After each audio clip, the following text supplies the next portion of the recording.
Okay, magpiprint tayo ngayon ng vouchers, yung mga na-generate natin na vouchers.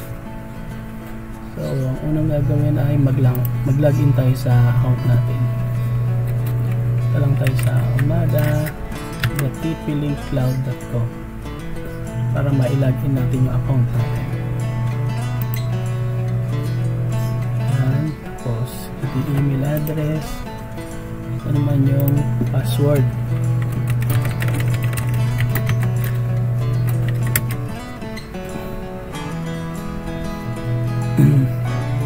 Pag nalagyan naman yan, nalalabas yung mga list ng controllers list. So ngayon ang gagamitin natin, dahil ito na yung bago nating server, ito na yung i-open natin, i-launch natin. Dito na sa dulo itong parang bahay na icon, launch. Ito lang yan.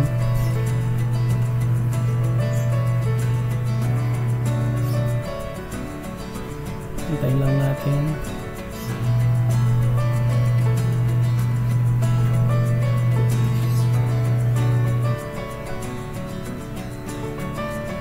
Tapos, yan, dito na tayo sa loob ng controller. Ito naman yung site natin. Ito yung site ko. Click ko lang ulit yung launch para makapasok tayo sa loob ng site.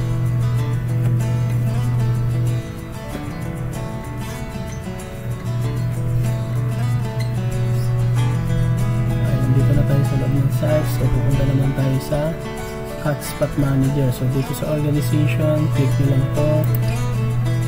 Hotspot Manager.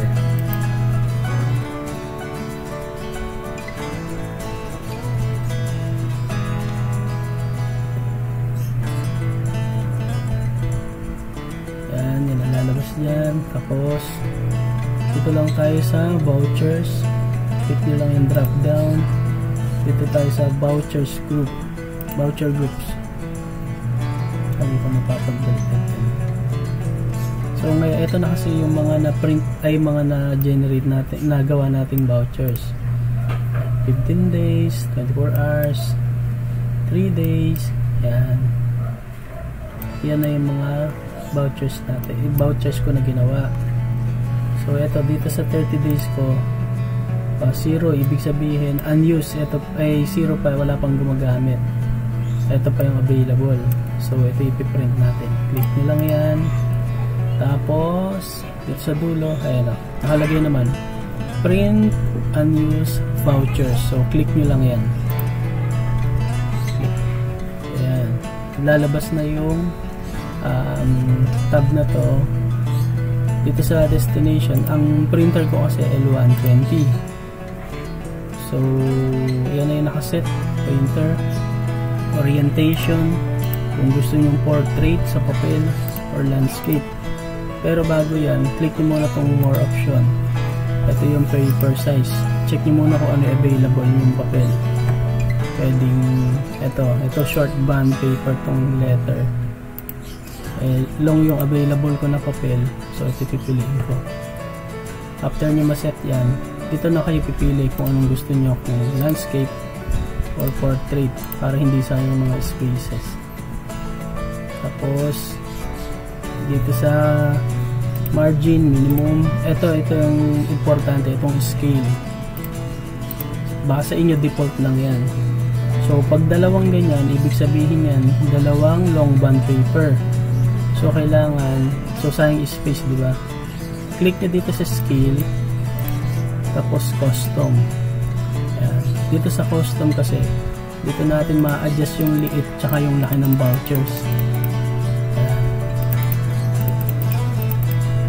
Adjust ko ng mga 90 sample. Yan.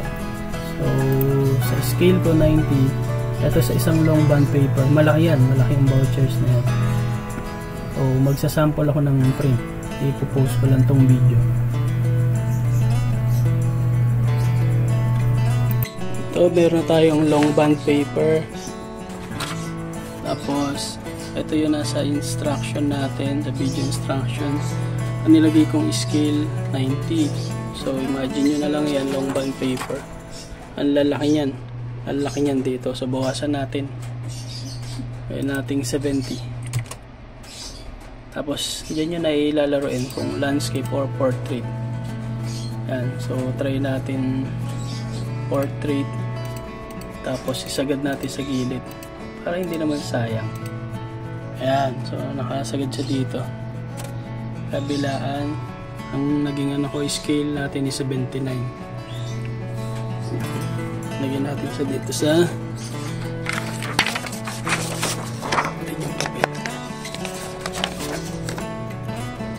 bilis lang naman yan. L120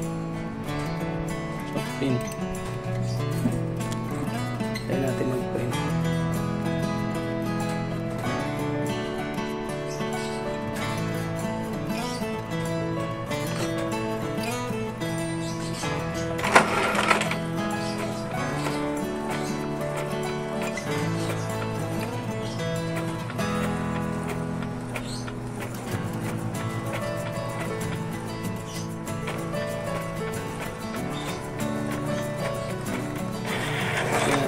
Na siya.